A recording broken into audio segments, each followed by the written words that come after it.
Hello and welcome to Storytime with Mr. Anderson. Today's story is for Joshua.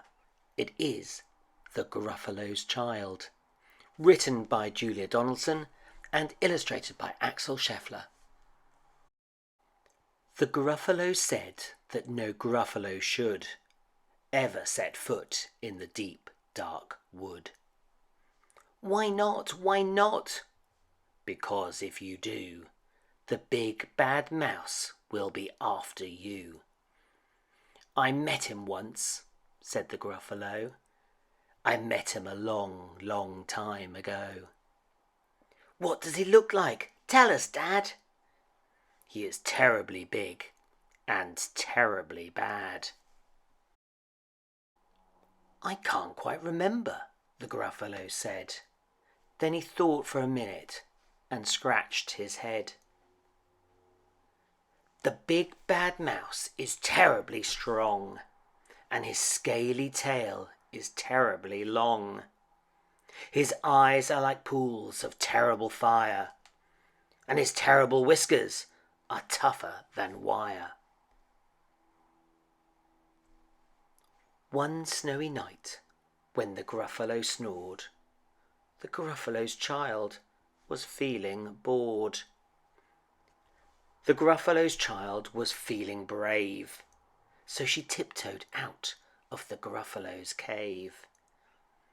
The snow fell fast and the wind blew wild. Into the wood went the Gruffalo's child.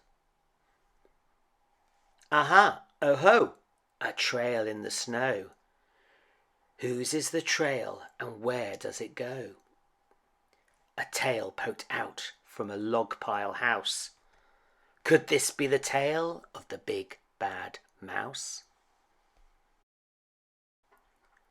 Out slid the creature. His eyes were small. He didn't have whiskers, no, none at all. You're not the mouse. Not I, said the snake. He's down by the lake, eating Gruffalo cake. The snow fell fast. The wind blew wild. I'm not scared, said the Gruffalo's child.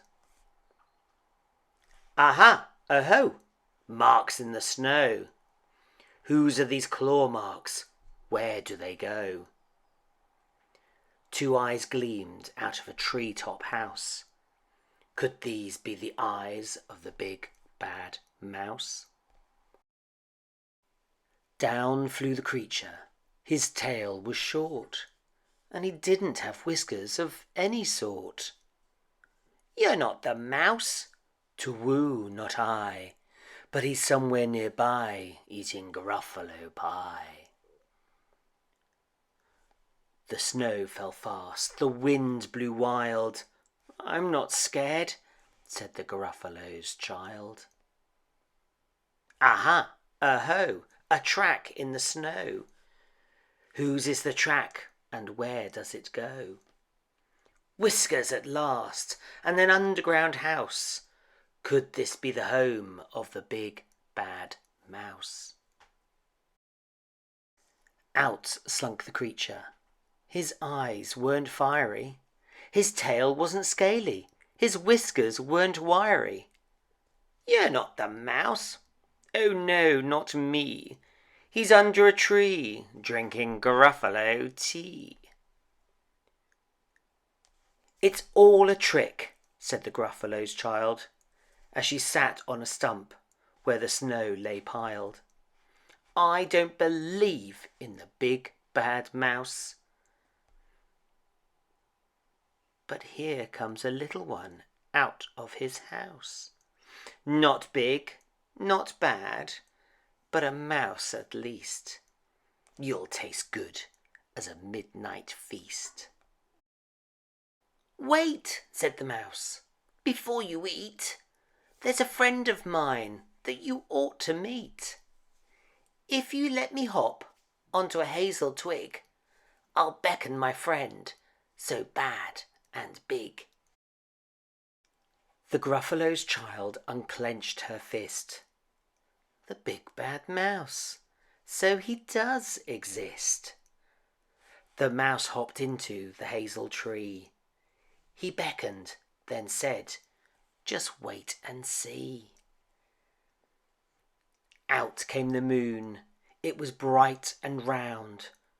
A terrible shadow fell onto the ground.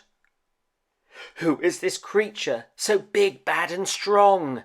His tail and his whiskers are terribly long.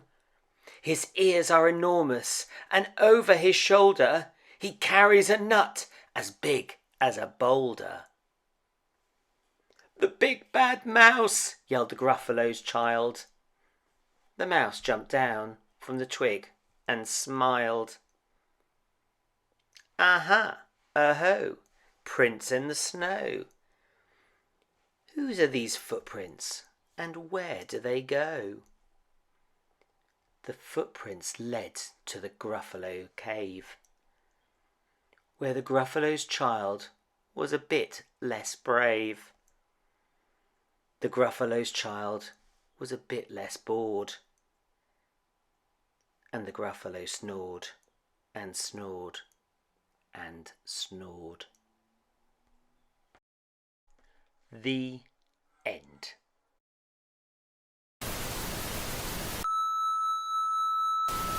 Thank you for watching.